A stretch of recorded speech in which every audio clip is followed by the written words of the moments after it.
Good morning. We are back to the study of the book Between Heaven and Earth. Before we go to the book, let me just give a brief summary of what we have studied, because it's an interesting story, but we need to be aware of what's going on. So starting on chapter 6, when the arrangement for a visit to young Julio at the spiritual home where he was taken, Clarencio, Andre Luiz, and Hilario, with Eulalia, who is the spirit that asked for the assistance of the whole family, went to the home of Antonina, who's a grieving mother who recently lost her son. So there they see the gospel at home that Antonina's doing at her house, and the topic studied was forgiveness. On chapter 7, when Clarencio leaves to in search of the other mother that they are going to take to the spiritual home, the colony where Julio is placed, they find this old man, Leonardo Pires, who is Antonina's deceased grandfather, who is there with his mind focused on this past. He talks about his case, and then Clarencio comes back, and consulting Leonardo's reminiscences, he clarifies his consciousness drama, which is the murder of José Esteves because of Lola Ibarruri. José Esteves is a character we'll meet later, reincarnated as Mario. Lola Ibarruri is Antonina reincarnated. Then on chapter 8, with the two grieving mothers out of their physical bodies in sleep, they embark on a spiritual journey to a place where they will reunite with their young deceased children. We learn about evolution through work, and we also discuss a complete memory and recollections of the spiritual path. Like I said last month, here is a graphic of the whole people that we are going to see, but for the time being, we don't need to go into the graphic yet, because we don't really, we're not going to the reincarnations yet. So now going to chapter 9, which is called Lar da Bênção, which is actually House of Blessing in English, okay? So the name of this spiritual colony is House of Blessing. That's where they're going. They're moving towards. So Zoraida, you're going to read for us?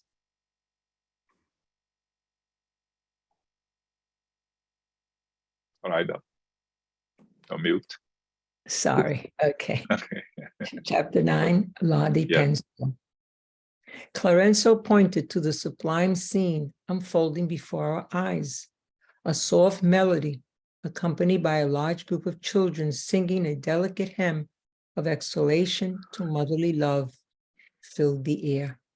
Here and there, under turrets of light green vegetation, several women were holding lovely children in their arms. This is La de Penco, said the pleased instructor. A number of sisters from Earth are here visiting their discarnate children. It is an important educational colony, a combination of a school for mothers and a home for little ones that have returned from the physical realm. The minister stopped talking suddenly. The two women with us seemed gripped by jubilant affliction. As if attracted by irresistible forces, they rushed toward the little angels who were singing joyfully, while the one less known to us hugged the little blond boy with tears of infinite joy. Antonina embraced a handsome one, crying happily. Marcos, mommy, responded the child as he ran into her arms. Clarencio signaled to the sisters responsible for the entertainment in the park, as if asking them to watch over the two women. Then he informed us, little Julio isn't here. He is still suffering abnormalities that keep him from living with these happy children. He is at the home of Sister Blandina. Let's go there. Okay. So this chapter, we are going to go through chapter 9 and 10. Chapter 9, we are going to go faster. There's not much there, and there is a lot of things to discuss on chapter 10. So they arrive at Lar da Bênção, at this spiritual colony for children. And Clarencio tells them that a number of sisters from Earth are here visiting their discarnate children. It's an important educational colony, combination of a school for mothers and a home for little ones that have returned from the physical realm. We're not going to discuss here the situation of children after, if they discarnate at a young age, because that's going to be discussed in depth in the next chapter. So we're not going to discuss this on this chapter.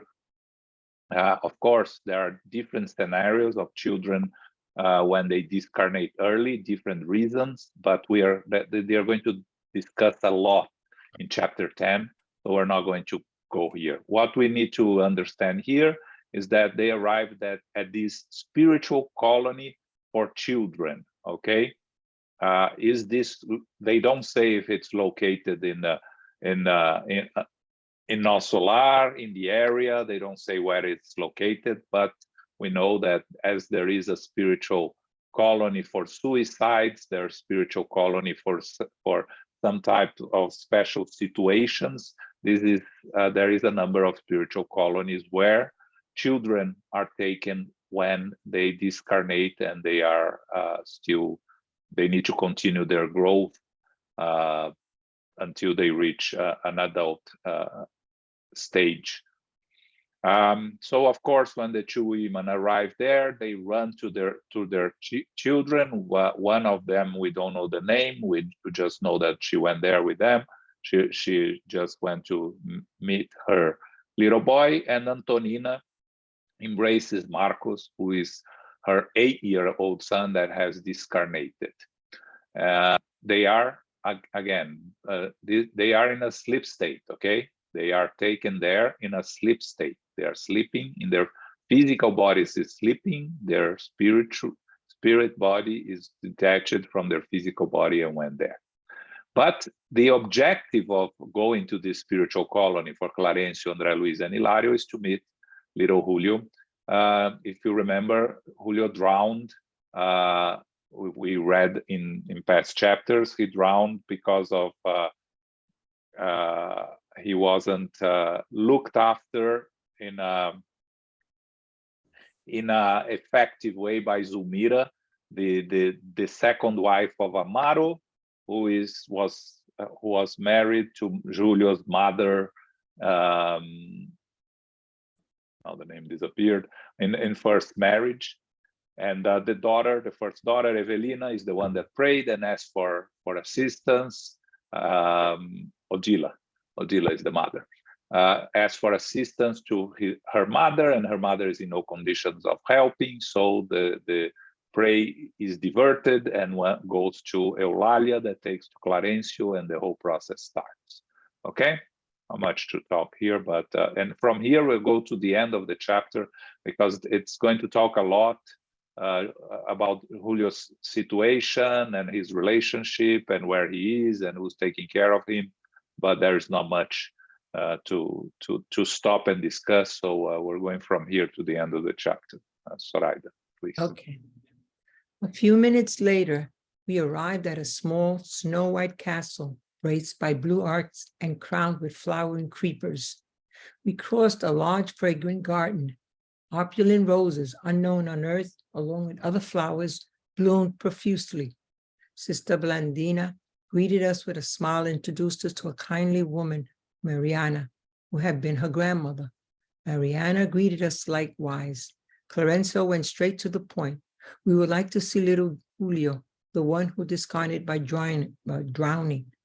Blandina, who despite the fullness of her youth, had eyes characteristic of sublime spiritual maturity, responded kindly. It would be my pleasure. She led us to an illuminated area, decorated with roses, where a boy was lying on a very white bed, then explained matter-of-factly. Julio hasn't fully recovered yet. He still screams because of troubling nightmares, as if he was still drowning. He calls for his father constantly, in spite of seemingly more receptive to our care. Every day he insists on going home. We approached a large crib-like bed. The boy looked at us in tormented distrust, but restrained by Blandina's kindness, he remained mute and impassive. He's still in no shape to take part in the studies with the other kids, asked the minister. No, he's not, replied Blandina.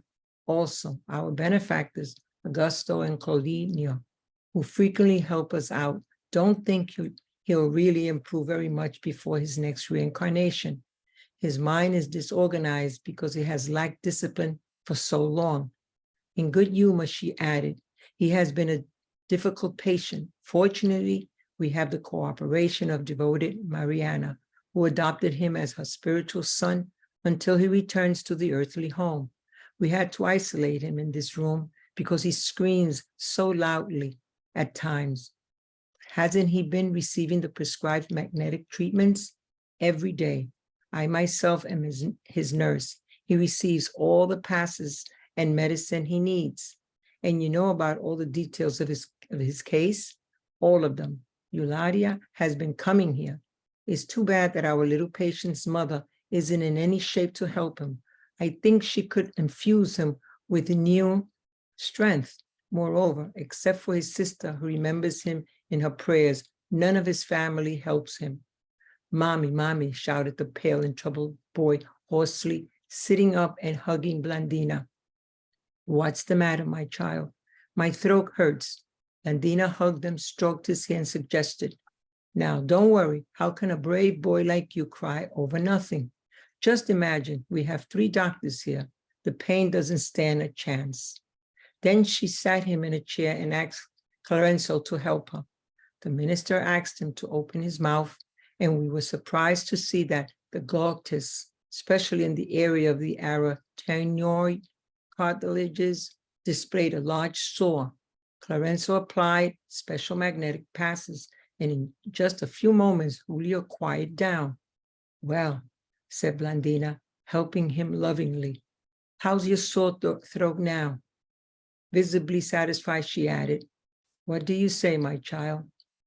The boy hesitantly kissed the minister's hand with respectful care and muttered, thank you very much. Blandina was about to say something else, but Julio ran to her lap, whining, Mommy, I'm sleepy. The selfless young woman gently led him back to bed. Lorenzo told us that he had given the patient anesthetizing energies. He had noticed that he was fatigued, and thus he had decided to induce him to sleep. And perhaps because he could see that our minds were ablaze with questions about the boy's throat, which had become sore after the death of the body, the minister explained. It's a shame Julio has serious debts to pay. He had a quarrel with some family members during the past century, and in an act of rebelliousness, he ruined the physical vessel that has been given to him as a priceless blessing. Yielding to his passions, he swallowed a large amount of corrosives. He survived the poisoning, but lost his voice due to the damage to the glottis. Even then, he didn't conform himself to the help of the friends who had gotten him out of danger, and he nourished the idea of suicide. Consequently, in spite of being ill, he escaped their watchfulness, threw himself into the river, and drowned. He suffered greatly in spirit world, bearing the sores that had inflicted on his throat and suffering nightmares as asphyxiation until he reincarnated alongside the other souls he associated with for the regeneration of the past. Unfortunately, he has encountered natural roadblocks to a full recovery. He will have to struggle a lot before reincarnating again. We listened to this explanation with dolorous wonder. A sick child is always a touching sight.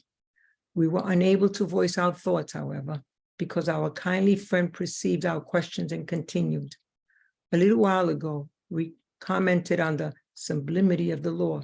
No one could betray its principles. The divine goodness assists us in countless ways to help us with our readjustment. But wherever we are bound to the consequences of our own actions, since we are heirs to our own deeds. Subject was an invaluable suggestion for interesting studies. But before asking any questions, I took a deep breath of the breeze that brought a pleasant fragrance to the room. Thanks, Zoraida. Okay. Yeah. So they go and meet Julio. They are received by Sister Blandina, who's taking care of him, and Mariana, who had been Blandina's grandmother on last incarnation, and we'll get back to Mariana later on next chapter a little bit, but not much. So the important one here is Blandina, who's taking care of Julio, and she takes them to her. Julio is living in her house, recovering in her house. She's taking care of him, and she explains that he hasn't fully recovered yet. Remember, he discarnated by drowning 8 years old. He continues to be 8 years old in the spiritual world, still a child, but he still has the nightmares of the drowning and keeps calling for his father. Remember, we read that he was very connected, very close to his father, Amaro, and that's the reason why oh man, all the names. The present wife got jealous, and Zulmira got jealous, and thanks Elmo, and didn't took good care of him, and he ended up drowning. She involuntarily wanted him to disappear so she could have the attention of his father. So he's in a state of perturbation. He's calling his father, and he wants to go back home. He's not, of course, as an 8-year-old, he doesn't fully understand that he went back to the spiritual plane. Okay, and Clarencio asks if he cannot participate in studies, and Blandina replies that the benefactors, the ones who take care of the organization there, and all the children, Augusto and Cornelio, they don't think that Julio will improve enough in the spiritual world. Sometimes we, because of our confused state of mind, we are in no condition of taking advantage of our time in the spiritual world. So Blandina says that his mind is disorganized because it has lacked discipline for so long. Again, not that it is disorganized now, it's a process. It's we are eternal spirits. It's one life. So the mind was disorganized, and we Zoraida read for us his incarnation before being Julio, right? When he tried to kill himself and then ended up killing himself. So this causes a lot of perturbation and disorganization in the mind, and he still doesn't have the discipline to control his own mind. Then she talks about that she's the nurse, she takes care of him. Eulalia has been coming there and help them also. She mentions that it's too bad that the mother, Odila, isn't in any shape to help him. If we remember, she's so focused and obsessed in Zulmira and Amaro and the whole family, and she's in no condition of helping her son, which would be the natural thing for her to do. And Blandina mentions the sister, Evelina, is the only one who remembers him in prayers. No one else helps him, including the father, which is very interesting here, right? And then he complains that his throat hurts, and Clarencio treats him through passes, and Andre Luiz and Hilario were surprised to see that the throat has a large sore because, again, he drowned as a little child. There's nothing to do with the throat, but Clarencio talks about his previous incarnation, that he tried to poison himself, swallowing poison, right? But he didn't die, he was saved, but he did a lot of damage to the throat.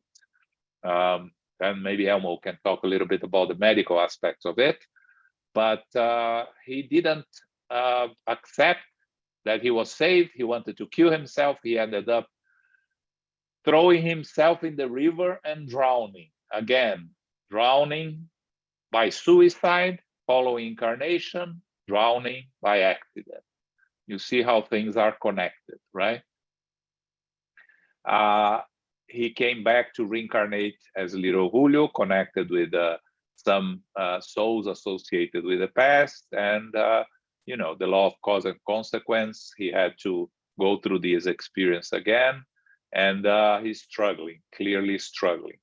And Clarencio finishes saying that you know, the law is a law of cause and consequence, and no one can betray the principles of the divine law. We are assisted with our readjustment, but we are bound to the consequences of our own actions. We have to face the consequences of our own actions.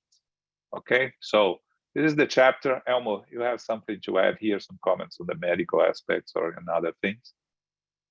No, not really. The glot is just an apparatus that open and closes to prevent liquid or solids to go into the airway, and that control the passage of airway. So it's by doing something that corrodes that structure, that apparatus, it will allow food or liquid to go where it should not be going, into the airway. That it should be reserved only for air. Okay, thanks. Any questions? Comments? No? Okay, so chapter 10, as I said, is we have a lot here to talk about, so we are going to go slower than this one, okay? Okay. Chapter 10, an invaluable conversation.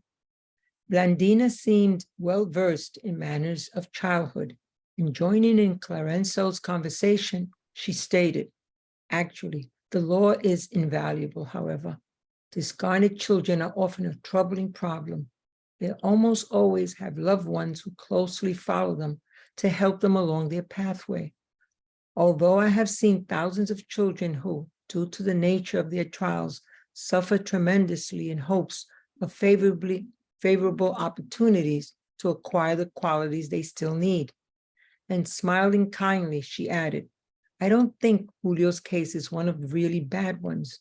I have visited departments of readjustment in which our brothers and sisters have remained just as they were when they were snatched from the flesh, like unripe fruit from a tree.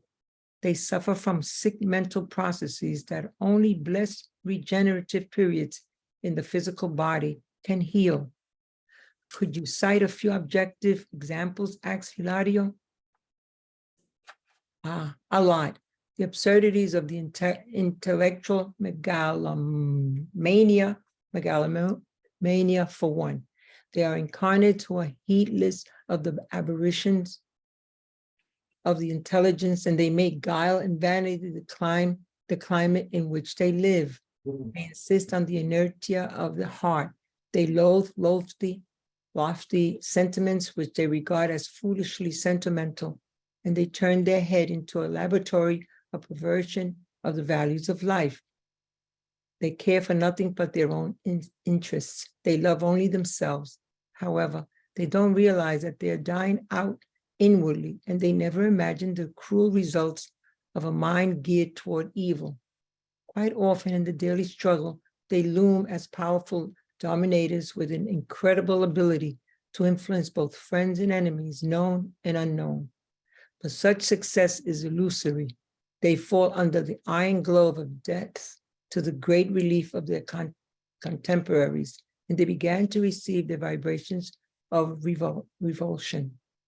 Such creatures, of course, are victims of themselves, and they suffer highly complex mental imbalances.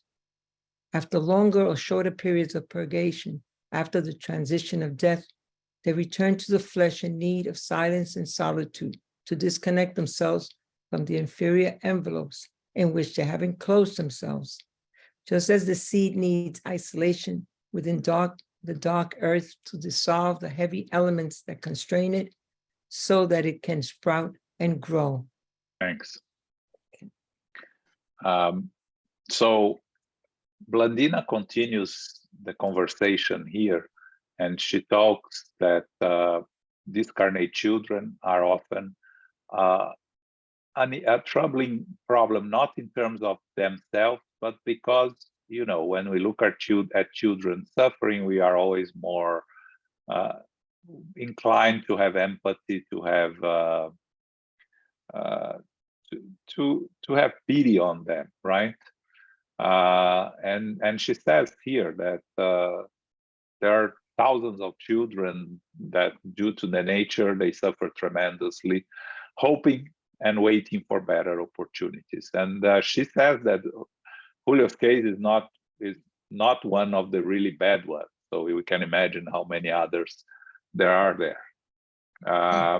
And she mentions that there are some children that stay in these departments of readjustment, waiting for a new reincarnation, because they can by only reincarnation they can heal themselves. So they are suffering from sick mental processes, from mental disturbances that only reincarnation can heal. Again, we go back to the reincarnation is a way of healing our eternal spirit. The physical body is an opportunity for us to get rid of these diseases of the soul by challenges and overcoming the challenges that we have in our physical incarnation. And that's why we need to always remember that the challenges we face during our physical lives are opportunities for us to grow spiritually. And then when Hilario asked for an example, Blandina really talks here in general. It's not this paragraph is not about children. It's about spirit, right? Especially spirits that get lost in their incarnation, in illusions of power and domination, right? That she talks about the intellectual megalomania, which are the incarnates which use their intelligence and forget about the spiritual side. They live for the rewards of the physical life. So you see those people that we all know, met people that has no interest in the spiritual values, that dismiss lofty sentiment. They talk about them being foolish, sentimental values, and so they love only themselves. That's where you find the sociopaths, the psychopaths,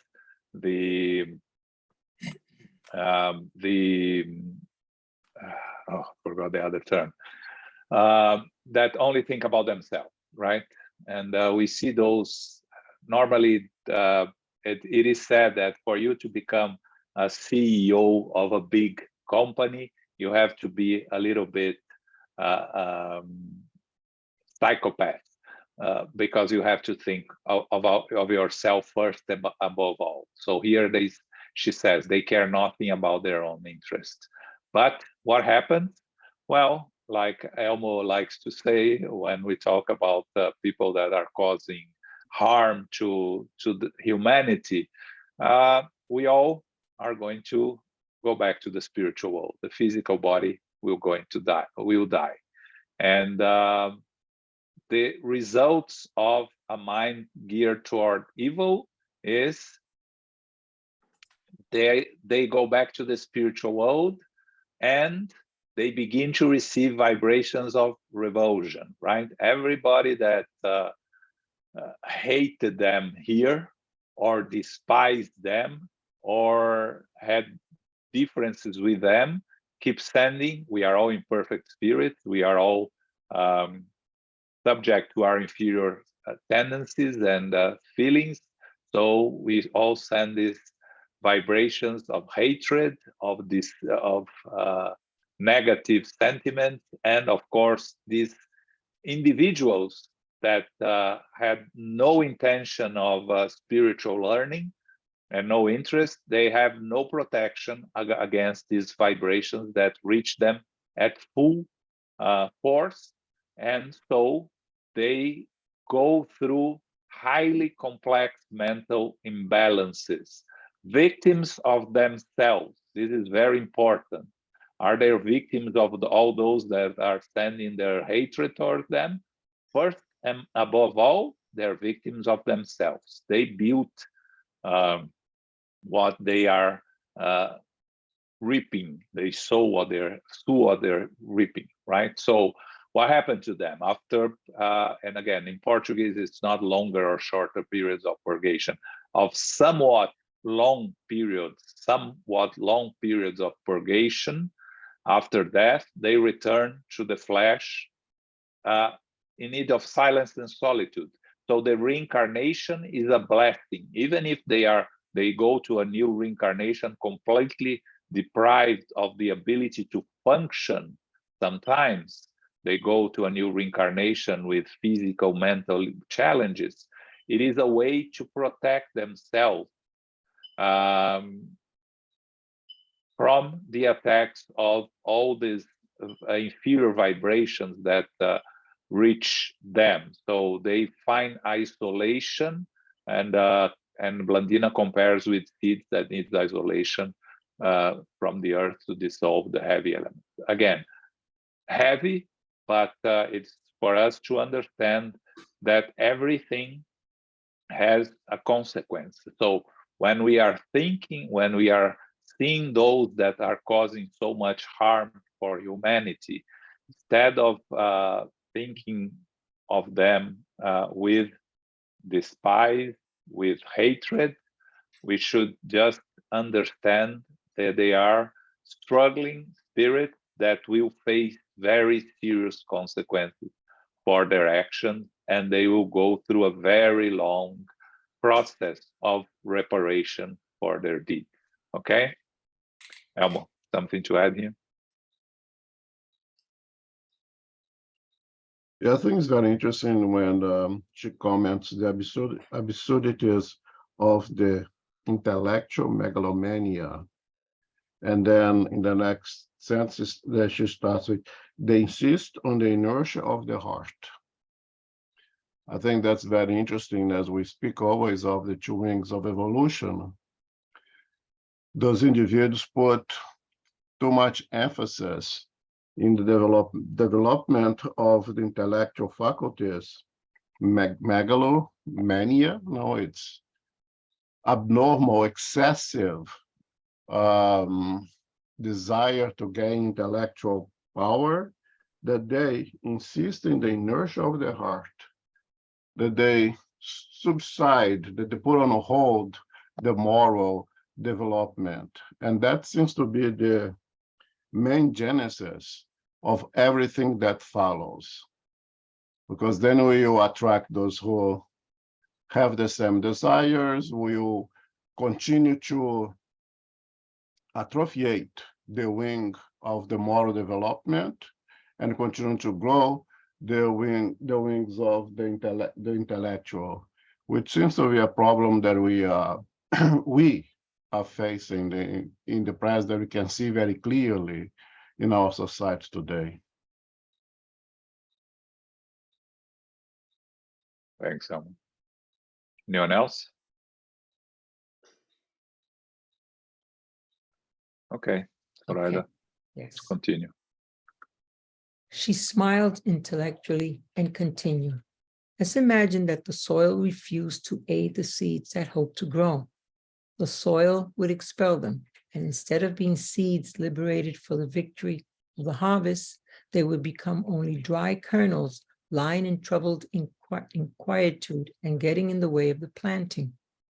It's true that most mothers comprise a sublime phalanx of souls involved in the most beautiful experiences of love and sacrifice, care and selflessness, ready to suffer and die for the sake of children that divine providence has entrusted into their loving and devoted hands.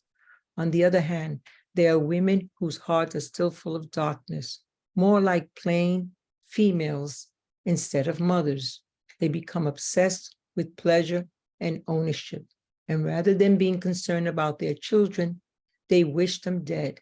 Unconscious and indirect infanticide is widespread, and since debt demands repayment, deferment in the solution of commitments involves enormous suffering for women who must submit to the biological shocks of reincarnation and then see their hopes of getting right with the law harmed.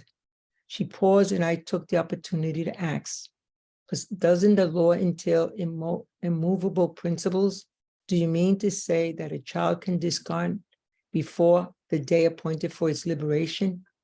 Yes, of course, interrupted the minister. There is a structured plan in the spirit world for our human tasks. Nonetheless, how we carry them out is up to us. As a general rule, multitudes of individuals leave their bodies early following services of assistance and sublimation. But in many circumstances, the negligence and thoughtlessness of the parents are responsible for the failure of their children. Here, explained Blandina, we receive a lot of requests for assistance for at-risk children. There are sisters who, by nourishing unhappy thoughts, poison their breast milk, thereby harming the organic stability of their newborns. We see couples who, by means of incessant fighting, send deadly magnetic waves toward their young children, thus ruining their health. And we see careless women who entrust their home to still animalized persons who, in search of sick pleasures, are not at all ashamed of administering strong sedatives to frail babes who really need loving care. On certain occasions, we can reestablish harmony and recovery, but we are often constrained to witness the failure of our best purposes. In such cases, I interrupted, but Blandina anticipated my question. In such cases, now and always, the law is unwavering. Trials and duties can be put off for a while, but they will finally be fulfilled. Those that aren't completed in one century will be in another. Our goodwill and our applying ourselves to divine designs can shorten any type of endeavor. Those who persevere on the path toward the good will achieve victory more quickly. And with a lovingly smile on her youthful face, she added, it's no use running from our responsibilities because time is unyielding and because of our own particular endeavor cannot pass off on someone else. Thanks, Soraya. Okay. So Blandina now talks about mothers, parents, and children, right? And she said that most mothers receive their children and take care of them with loving and devoted hands. But there are women that are still have hearts full of darkness. The comparison she makes here, more like plain females instead of mothers. They become obsessed with pleasure. It's not ownership, it's possessions. They become obsessed with pleasure and possession, and rather being concerned about their children, the correct here, they neglect them, contributing to their death. The children die of neglecting. And we read from time to time in the news some cases of children that have died because of neglecting of the parents, right? So Blandina says that unconscious and indirect infanticide is widespread. And these women, what happens to them? They must submit to biological shocks of reincarnation and then see their hopes of getting right with the law harm.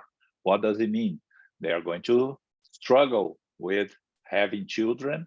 They are going to struggle. They will try very hard to have children and fail.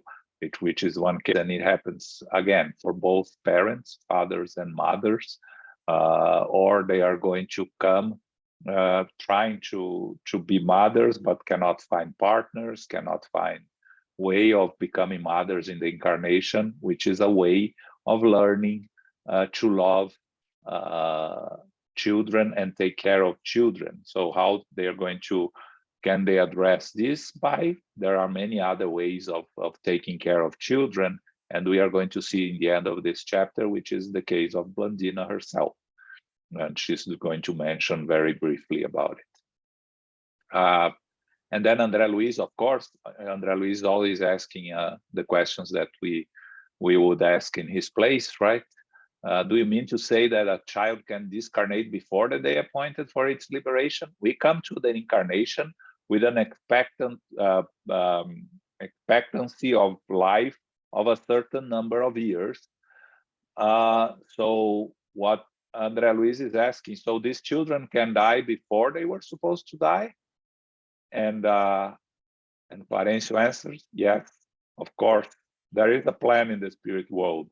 Nonetheless, how we carry them is up to us.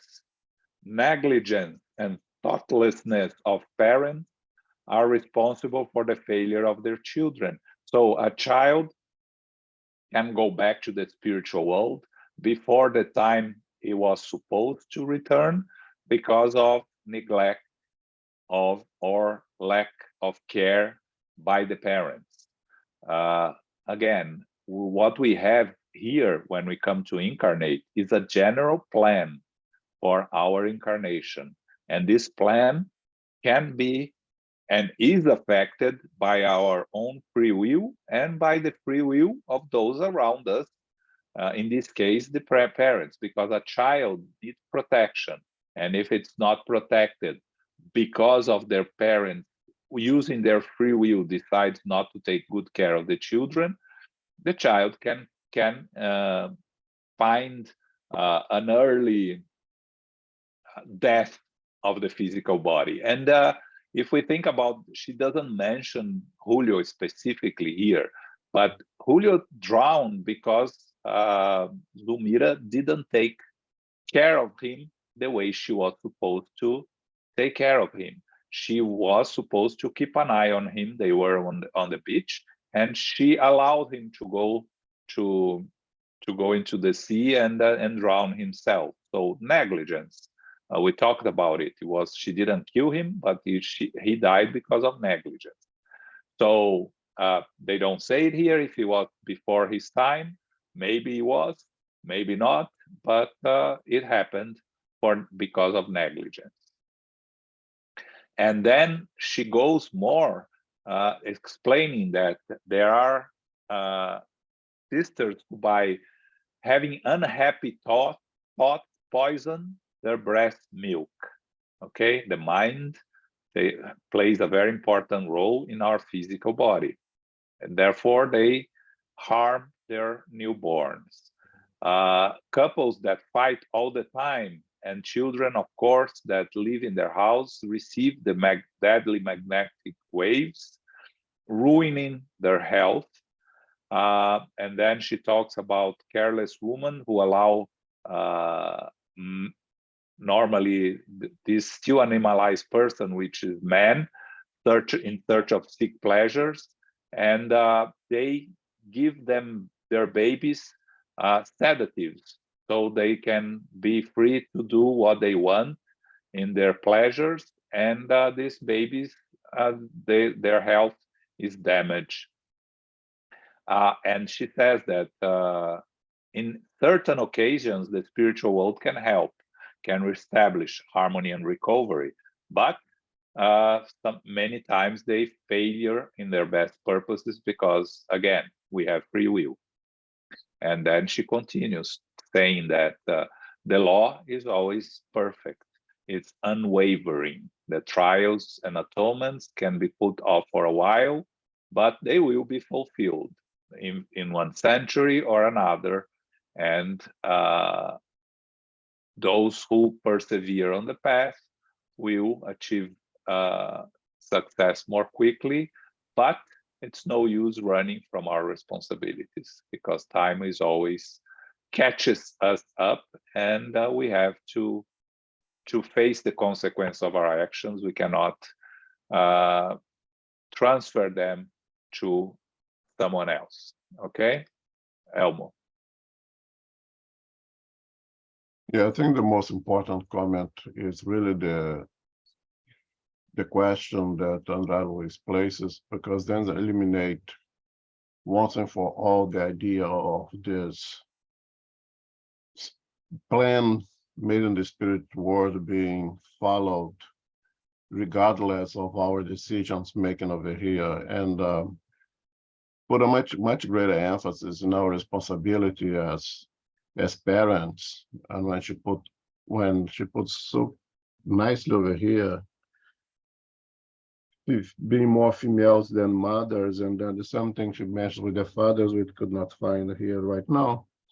But a woman, you never stop being a woman, but has to add the component of motherhood, being a woman, being a female, and a mother, and never neglect the mother.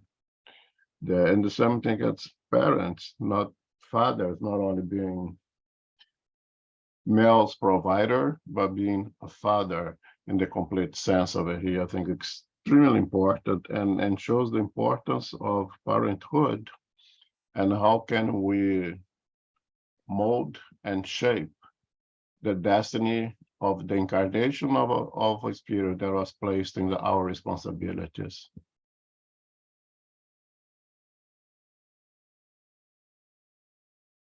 Thanks, Elmo. Anyone else? Questions, comments? Okay. Okay, Zoraida. Yes. Hilaria, who had been following the conversation with extreme interest, considered, according to the old classical theology, newborns remain in limbo after death, without the glory of heaven or the torment of hell. Whereas of late, with the new concept of spiritualism, such discarnates have been thought to immediately resume their adult personage. A lot of times that is what actually happens, explained Blandina. When the spirit has reached an elevated evolutionary level and has assumed mental command of itself, it acquires the ability to easily disengage itself from the impositions of the physical form, overcoming the difficulties of pre-adult discarnation. We know of great souls who were reborn for a very short time, simply with the objective of awakening beloved hearts to the acquisition of moral values. Then, right afterwards, they recover their former appearance. However, the same does not apply for most children that discarnate. Souls that are still prisoners of unconscious automatism are relatively a long ways from self-governance. They rest and are led by nature, like babes in their mother's laps. They are unable to undo ties that bind them to the rigid principles that guide the world of forms. Thus, they need time in order to be renewed. That is why we cannot do without the recovery time needed for someone who has left a physical vehicle in infancy, because after the biological struggle of reincarnation or discarnation, for those who are in the early stages of acquiring mental power, time has to function as an indispensable element for restoration. The length of that time depends on how the learner applies him or herself to acquire inner light through his or her own moral growth. We were thrilled by this clear and simple exposition. Blandina had touched the serious issues of life with so much joy. By means of a simple, accessible formulas, we were able to grasp troubling enigmas of pediatrics. Blandina was able to combine understanding and grace to instruct us with discernment. Okay, so here we reach the point where we are going to talk about discarnation of children, right? Mm-hmm. It's when Hilario asks, and he says that according to the old classical theology, newborns, they don't go to heaven or to hell or to purgatory, they remain in limbo after that, because you know, they haven't done anything right or wrong, so they don't deserve to go to hell or heaven. So that's what the old thought. Now, according to the new concepts of spiritualism, and again, not spiritism here, new concepts of spiritualism, such discarnates have been thought to immediately resume the old adult personage. What does that mean? Here we have to understand that when a child discarnates, what happens is, if they don't have self-awareness of who they are, you know, when a child discarnates, when it's 2 months, 3 months old, it doesn't still have self-awareness of itself. Very likely, and again, there is never always, there is never. It's always, most of the times, they can go back to what they were before their incarnation. But she talks here about the disturbance of incarnation and discarnation that can affect some of these. If these are troubled spirits that came for this incarnation to get away from troubles from the spiritual world, and have to spend just a little bit of time and then go back to the spiritual world, they may continue in a baby form for some time to continue the process of healing. But most cases, when they don't have self-awareness, they go back to their previous spiritual state as eternal spirit. For spirits, children that have, again, in most cases, that have awareness of who they are, right? After 2-3 years old, they are aware of who they are. They continue, when they go back to the spiritual world, they continue to grow, in a sense, in the spiritual world. As she says here about time, right? She talks about time. The length of time depends how the learner applies him or herself, and has to function as an indispensable element for restoration. So for many children, time to grow in the spiritual world is very important. So they'll take the normal time they would take on earth to reach adulthood, to go back to the adulthood in the spiritual stage. Of course, there are exceptions. There are always exceptions. And she talks about spirits more evolved that come to a reincarnation just with the objective of awakening beloved heart to the acquisition of moral values. These are evolved spirits that come with a specific objective on their reincarnation. So when they go back to the spiritual world, because of their elevation in terms of moral aspect and their understanding of the eternal laws, they can easily go back to being their old selves before incarnation, with no major interference on their path.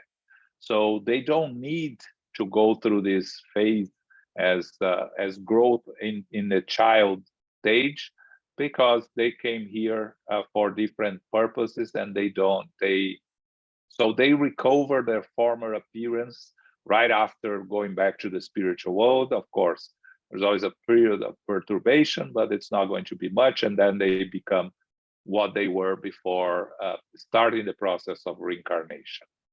But the majority of children, as she said here, souls that are still prisoners of unconscious automatism, are relatively a long ways from self-governance, self-awareness, understanding of your fully spiritual state. So they are unable to undo the ties that bind them to the rigid principles that guide the world of forms. They are still much more attached to the physical form than to our spiritual nature. So they need time. So that's why they need time for the recovery for someone that leaves the physical body in infancy, because of the struggle of the process of reincarnation and discarnation. So time, very important. Very clear, very important, but again, a very important subject that is asked many times when we discuss the death of children, what happens to them. This is the chapter that better explains in the work, in the all the works of Andre Luiz. This is the chapter that explains what happens when children discarnate. So please, if you have questions, doubts, if you didn't understand completely, please ask your questions. Elmo, I forgot something here, something to add? I don't think there's anything to add. Just going back for perhaps someone that is new to this conversation, is that in the process of reincarnation, when the spirit is in the spiritual world, in a whatever situation it may find itself, and each reincarnation has its own very particular, very individualized objectives. And of course, those particular individualized objectives have to be somewhat related with everybody else is involved. Meaning that when I reincarnate, I have my personal objectives, the things that I should conquer in this school day, that is a reincarnation. But in association to that, I have parents, mother, father, siblings, everybody, there is a relationship over here. And besides my personal individualized objectives, it has to match of the parents, of the siblings, of a large, of a tribe, as they say. So we can reach our objective, can all participate in direct or indirectly in the fulfilling the objectives of each one of us as a tribe, but it's individualized. And the spirit at the moment of conception, that for the formation of that new physical body, it goes to a process of amnesia, so to say, of itself, of its previous reincarnation, of its previous thoughts. It goes to the process of forgetfulness of one's individuality in order to be able to fulfill the next challenges. Not that the spirit forget everything. For that incarnation, at the very conscious level, we do not remember our past. For our own protection, for the protection of the ones around us, for the possibility of us to fulfill those objectives. Otherwise, it would be pretty much impossible to do so.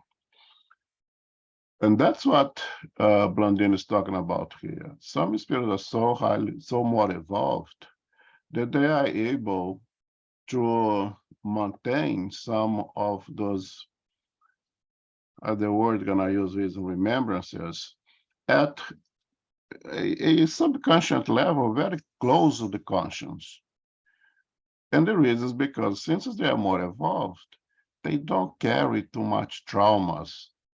They don't carry too much troubles of the past that would really inhibit their growth in that reincarnation.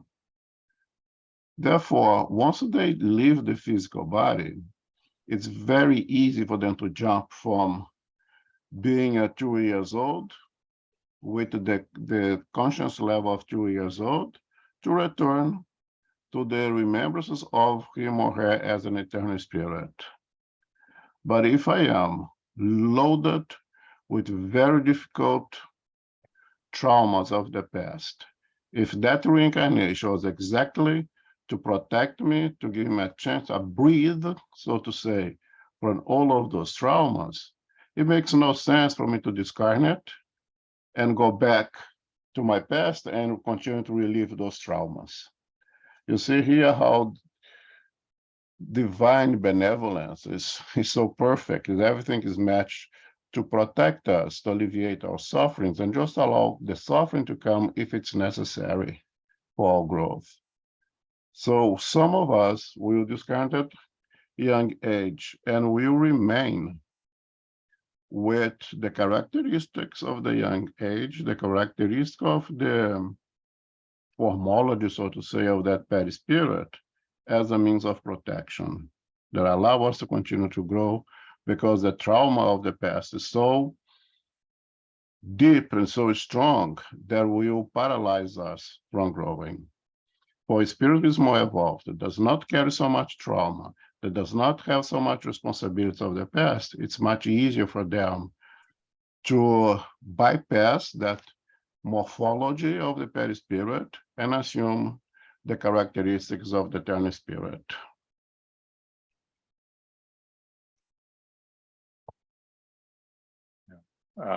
If And I we think that's think very important to understand. If any questions, please go ahead. Yeah, if we think of Julio's case, right? What would be the advantage of him remembering, going back to the incarnation, that he killed himself, he poisoned himself, he killed himself? So a very traumatic experience that he's going to be reliving, because suicides keep reliving their experiences. So it's much more useful to him to be a child, even if he's really struggling with the consequences of what he did, of drowning and everything. But he is a child. He's not going back to where he was before, when he was in the other reincarnation as, what was his name? I forgot his name here.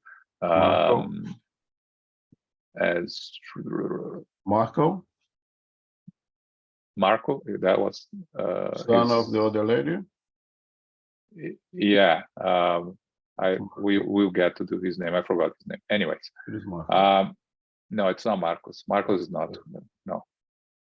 But anyways, so we see that it's much more important for Julio to even with all the struggle, to be where he is and not to go back to being a suicide, with all the consequences of the suicide, right? Okay. It's a complex subject, difficult subject, but it's important for us to understand, because this is, it's a very common question. People ask a lot, what happens to children when they die?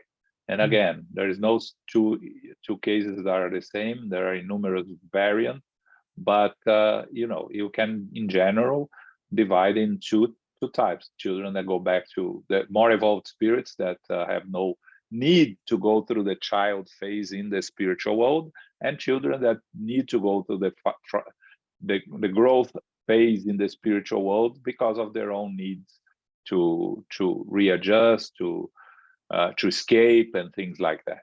Okay. And just to complement I keep using the expression formology of the perispirit, which is an indication of the limited progress, the moral progress of that spirit, that associates him or herself more with the shape of the perispirit than with the eternal spirit itself. It sees its own body, its spiritual body of a child, and then therefore it's a child.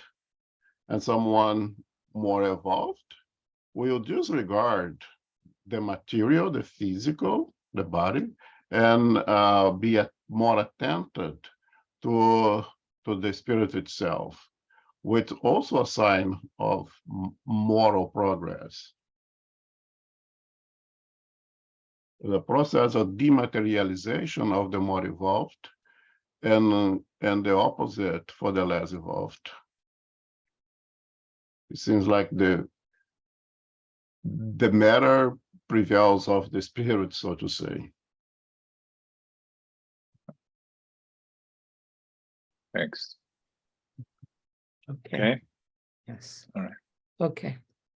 Touched by the remarks that defined her invaluable educational position, I stated, from what you have said, we can more surely understand the dolorous processes of congenital infirmities and the insidious diseases that assail childhood. I have always been possessed by a troubling astonishment when faced with Down syndrome, epilepsy, lethargic encephalitis, leprosy, and cancer in children, not to mention irremediable disasters considered Hilario emotionally, disasters that strike the adorable flowers of the home, leaving unconsolable fathers and mothers behind. A lot of times I have looked for answers to the terrible questions that torment us regarding the lacerated little bodies in hospitals, but I have been unable to get out of that dark maze. Yes, she explained, reparation really afflicts us, but without it, we would never finalize our readjustment. All of us who are reborn, stated the minister, express in dense matter the heritage of the assessed or ills we have incorporated in the subtle tissues of the soul. In fact, pathogenesis should entail study that is rooted in the spirit body so that it does not arrive at wrongful and completely unreal conclusions. When we return to the earth, we attract agreeable or disagreeable events, depending on our moral acquisitions or our needs for redemption. In a certain way and in many circumstances, the flesh is not only a divine vessel for the growth of our potentialities, but it is also a sort of miraculous clay that absorbs the toxins and the dark residues from our spirit body. Thanks. So here, Andre Luiz talks about, remember, Andre Luiz and Hilario both were doctors in their recent incarnation, right? So they have faced diseases that affect children, and Andre Luiz said that he was always troubled when faced with these diseases affecting children: Down syndrome, epilepsy, lethargic encephalitis, leprosy, cancer. And Hilario talks about the accidents that happened, and that he finds these children in hospital, and when leaving the parents unconsolable, and they had difficulty in understanding. And with all this study they are going through, their understanding and their experience in this spiritual colony for children, they are learning more about why this happens, right? Nothing happens by chance. There is always cause and consequence. And Blandina explains that reparation really afflicts us, but without it we will never finalize the readjustment, right? And again, our matter, well, Clarencio talks here, our physical body reflects the assets or ills we have incorporated in the subtle tissues of the soul. Our mental body forms our perispiritual body that forms our physical body. So whatever is in our minds are expressed in the perispirit and transferred to the physical body in the formation of a new physical body. So he talks about pathogenesis, that is a study that is rooted in the spirit body, so we don't arrive at wrongful and completely unreal conclusions.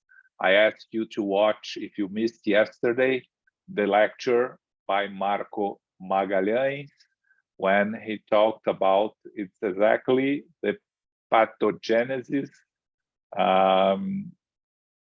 The title of the lecture was Spiritual and Physical Pathogenesis of Diseases.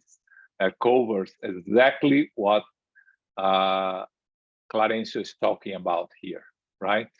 And then he says that when we return to the earth, we attract agreeable, disagreeable events, depending on our moral acquisitions and our needs for redemption. We face the challenges on our physical lives according to our needs. So the challenges that we need to overcome, and the rewards for our good deeds of the past, our moral involvement, they are all going to come through our physical bodies, right? And he talks about the flesh being not only a divine vessel for growth of potentialities, meaning an opportunity for us to grow in our incarnation, but it's a miraculous clay that absorbs the toxins and dark residues from our physical body, from our spirit body. So the damage that we do to ourselves that is reflected in our spiritual body are transferred to our physical body, and our physical body can redeem these challenges and eliminate these imperfections that we have. The opportunity of the incarnation is the opportunity of eliminate these imperfections from our spirit. You think of someone like Xavier that had so many ills of the physical body, but the spirit, as he said, as he used to say, my spiritual body is clean, my physical body is sick, but my spiritual body is healthy. So everything goes to the physical body, and it's eliminated if we lead a positive, progressive life in terms of repairing the mistakes that we have made in the past. So very interesting here, the importance of reincarnation. Again, sometimes people ask, why do we need to reincarnate? Can't we evolve in the spiritual world? Yes, we can evolve, but we only put in practice and clean the imperfections of our eternal spirit in the flesh when we are incarnated, with the opportunity of forgetfulness of the past and facing the challenges which would allow us to overcome our imperfections and improve ourselves. Okay, Elmo. Yes. Yeah, I don't have much to add here. It's very hard to just repeat everything they have said, so it's easy to answer questions. Any questions, comments? We haven't had a single question. Wow. All right. I thought we were going to spend a long time here, but okay, let's move on. Soraya. Okay. I looked more closely at the gentle figure of Blandina. Why has she dedicated herself like this to such complicated endeavor? Wouldn't it be more appropriate to hear such things from the lips of the kindly Mariana, who was there with us as a respectable mother? I voiced my thoughts, discreetly asking Blandina the reason for her having taken on such a grave task. The light of the smile that had adored her face vanished, like an open flower that suddenly closes.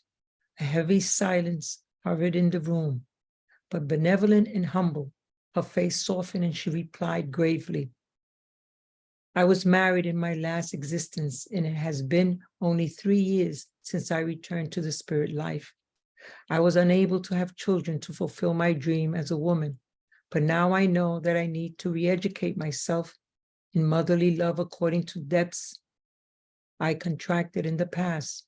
Actually, I feel much love toward children. However, I also have enormous moral depths toward them. The subject was a private matter, which we would have to hold as sacred. Consequently, Clarenzo sent me an unspoken signal, and the conversation took a different turn. Andre Luiz, always with sometimes difficult and inappropriate questions, right? So he talks about Blandina here, and he sees that she's the one responsible for taking care of Julio. She's the one that is involved with all the aspects of Julio's recovery. But at the same time, I go back to Mariana, right, the grandmother in the previous existence, and she's the one that adopted Julio as a spiritual child. So why isn't Mariana taking care of Julio more closely, and it's Blandina who is focused in everything, right? And Andre Luiz cannot keep his thoughts to himself, and then he goes and asks Blandina, why is she doing such a difficult work, right? And immediately the energy of the ambient changes, right? The smile that she has disappears, and she gravely answers that she was married. She returned to the spiritual world and only 3 years, unable to have children. So, of course, when she was talking about the ungrateful mothers or mothers that did not take care of her children, she was probably remembering her past experiences also, and her difficulties that she's repairing by coming to an incarnation where she was unable to have children, and then going back to the spiritual world and continuing the work of taking care of children to re-educate herself in motherly love. So she now loves very much children, but she will come to a new, it's not said here, but we know, right, that she will come to a new reincarnation where she will have children. Of course, she already went through the experience of not having them. She went to the spiritual world, is taking care of them. Now she will have an opportunity to have one or more children that she will be able to put in practice all the lessons she have learned, to see that in putting in practice, she had really overcome the issues that she created for herself were with her dealing of children in previous incarnation. But of course, this is a subject that Clarencio looked at Andre. We can imagine the eyes that Clarencio looked at Andre. You know, why didn't you keep your mouth shut where you were supposed to? And so they changed the conversation to a different subject that we are going to see next month. Okay, Elmo? I think this chapter is extremely valuable. It answers some questions that very commonly we hear in the spirit, that we hear in our center, dealing with the divine justice. And what we see here is the law of action and reaction applying, but with benevolence, and eliminates that idea of this spiritual plan for us being such a hard line, and so how soft this plan is, how we can modify it and show our responsibility that we are also in the position of modify that plan of other individuals.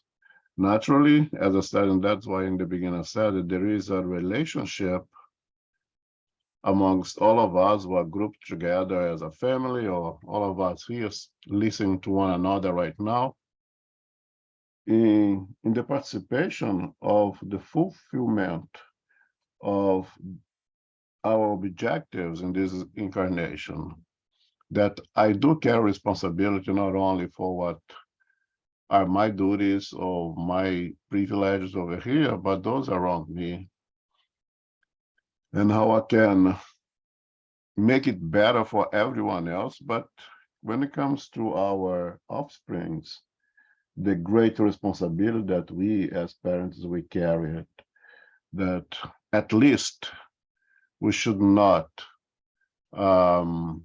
deprive them the opportunity to be as healthy as possible, to go ahead and do whatever they are supposed to do. That we, with the way we think, that the way we are inside their house, that the way we perhaps hug or don't hug our children, we can modify that plan, knowing, most of the time not knowing what we are doing.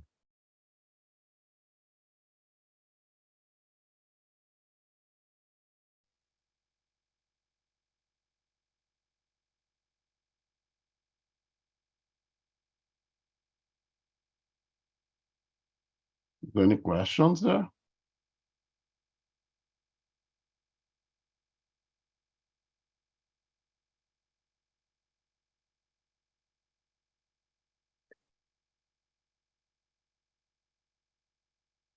Thanks, Elmo. Any final questions, comments here? Okay, did I freeze? You lost me? No, I can hear you back. Okay. For a few seconds. Okay. So next Sunday, we are going to study the gospel according to Spiritism. And Carol, can you do our final prayer? Yes, certainly. Thank you, John, Elmo, and everyone for participating. Infinite Creator and Supreme Intelligence, we give thanks for the opportunity again to be together as brothers and sisters for our studies of the book Between Heaven and Earth. We are grateful for a deeper and probing understanding of the process of reincarnation and the preparational aspects that occur in the spiritual world. We will eventually continue and process going forward into a physical body with the help and with the guidance of those who are in the assistance process as well. Our challenges will be opportunities actually to improve and resolve past issues and will help set up perhaps a better incarnation, and we do hope so. We need to take responsibility to modify difficulties from the past in order to evolve morally and intellectually. Assistance will always be available.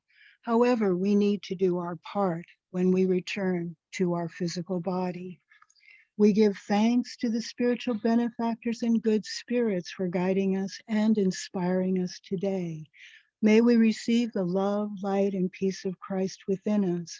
And for our loved ones, our teachers, the directors, the counselors, our mediums and workers, and all those who are with us today participating, we pray for inner peace and especially now for world peace for those who are deeply suffering in the physical world as well as the spiritual world. We pray for our center SGNY and for all Spiritist centers throughout the world that they may grow, expand, prosper, and be protected at all times. As we close, we humbly ask for safety and protection as we return to our family, friends, loved ones, and coworkers. May we go forth now and remind ourselves to be beacons of love, of light, of peace, and of charity and service. So be it.